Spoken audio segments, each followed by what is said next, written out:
I now want to look over some formulas that you're going to be needing to use in the typical algebra class.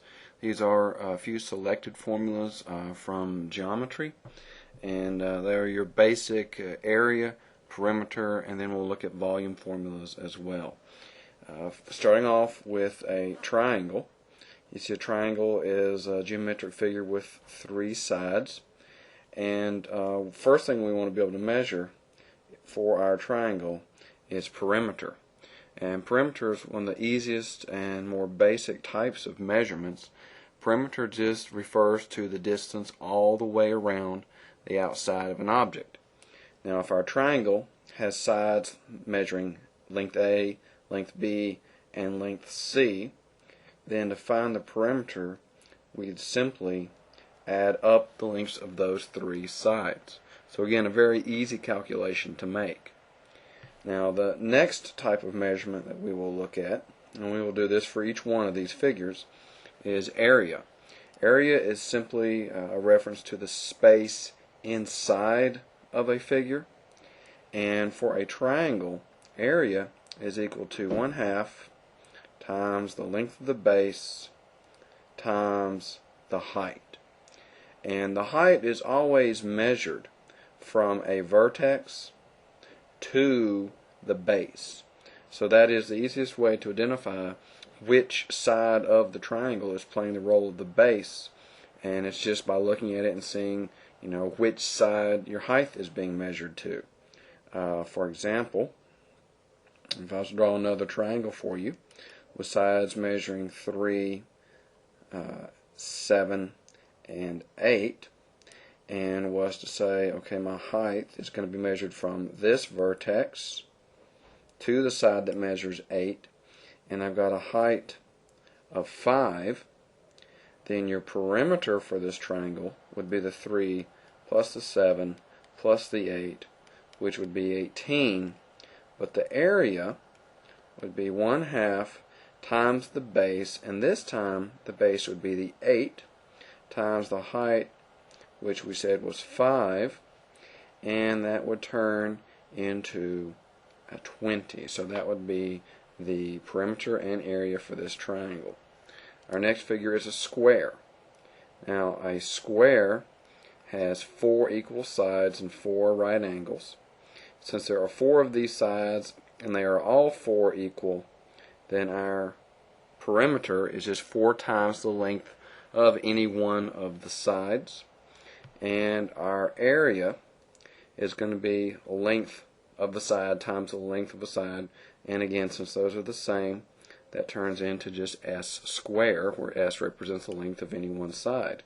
So for a square that measured 6 inches on any one side, the perimeter would be 6 times 4, which is 24 inches, and the area would be 6 times 6, which is 36, and the unit would be square inches. That square is not saying go out and square something. We've actually already done our multiplication. It's just telling us what type of unit this is. For our rectangle, we're going to find the perimeter by adding up the two sides that are marked L for length, so that would give us 2 L's, plus there are 2 sides that are both be measured W for width, so that would be a 2W. So that's our perimeter for a rectangle, and our area is going to be length times width, which is sort of what we did with the square. It just so happened with the square that the length and the width are the same, so we just call it S. Our next figure is a parallelogram. A parallelogram has 2 sides being parallel, then another 2 being parallel, but they don't meet at right angles. We don't normally write down a formula for perimeter of parallelogram, but again, since this side is a base, this would be called B.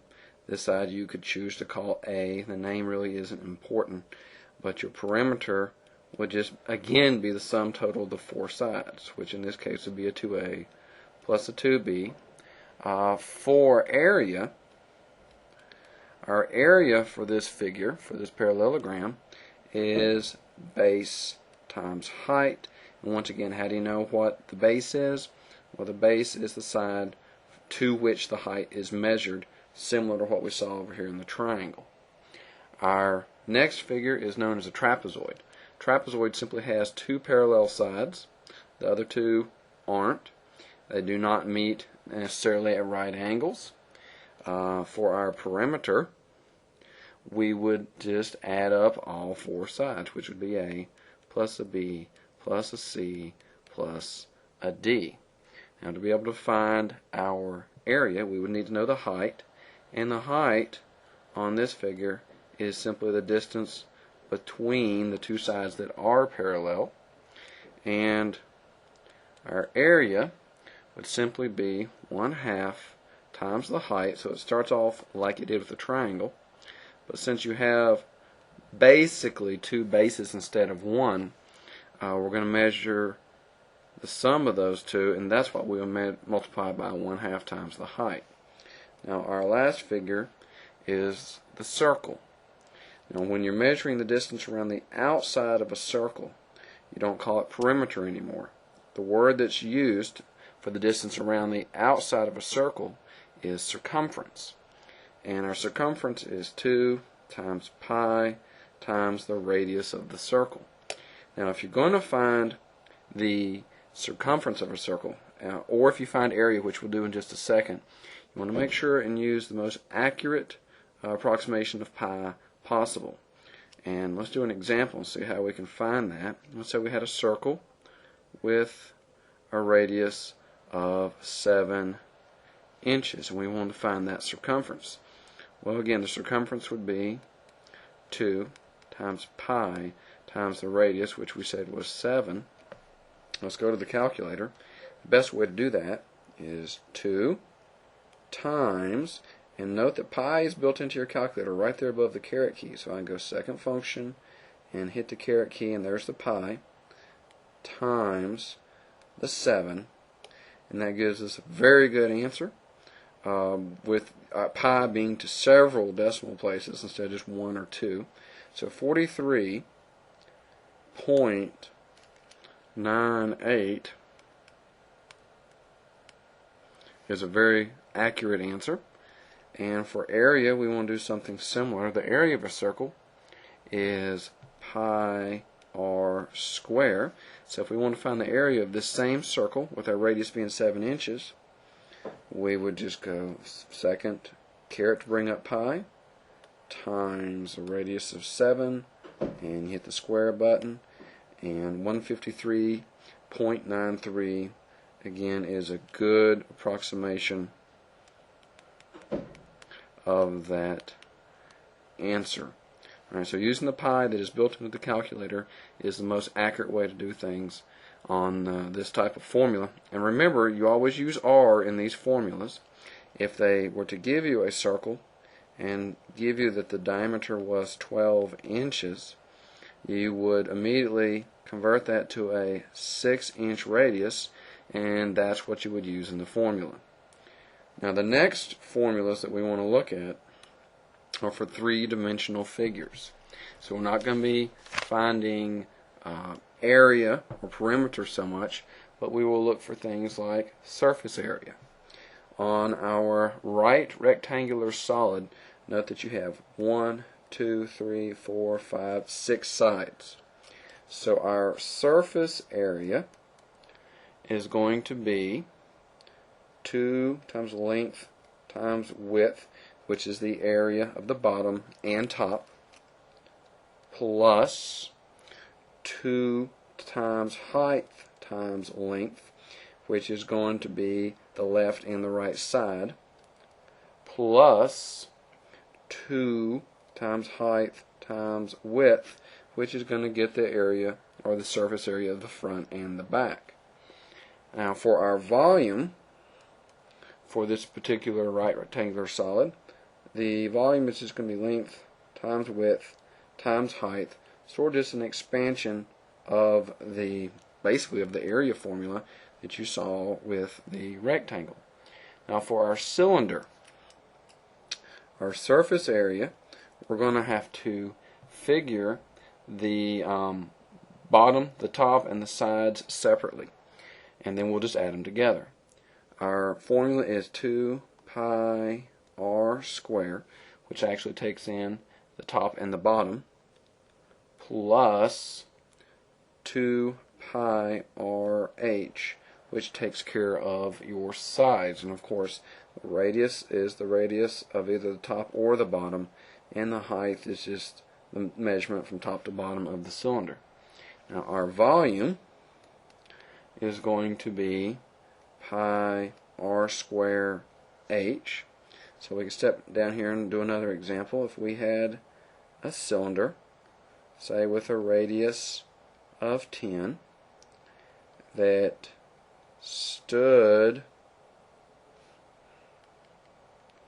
let's say 15 inches tall, the volume would be pi times r squared, which is 10 squared, times the height, which is 15. So pi times 10 squared times 15. We can go to the calculator, say pi times 10 squared times 15, and the answer is 4,712. And what type of unit would we be talking about? Well, again, since we're talking about volume, and volume is a three-dimensional measurement, we'd be talking about cubic inches. Our last figure is a sphere. Your sphere, for its surface area, we have 4 pi r squared. Again, the square is there because it is a surface area. That's a two-dimensional measurement. And last of all, the volume formula. The volume is 4/3 pi r cubed. Again, cubed because volume is three-dimensional measurement. So let's say we had a sphere with a diameter of 15 inches. How would we find its volume? Well, it would be 4/3 times the pi times 7.5 cubed. Again, why 7.5? Because we were given diameter and our formula calls for radius. So on the calculator, it's going to be, in parentheses, there's the 4/3. Again, notice that 4/3 is in fractional form, so we put it in the parentheses in fractional form, times pi times the 7.5 to the power 3, 7.5 cubed, and the result is 1,767. Again, what type of unit? Well, since our measurements start out in inches and this is volume, the unit would be cubic inches. So those are basically the two-dimensional and three-dimensional geometry formulas that you need to be familiar with. Formulas for perimeter, area, and volume.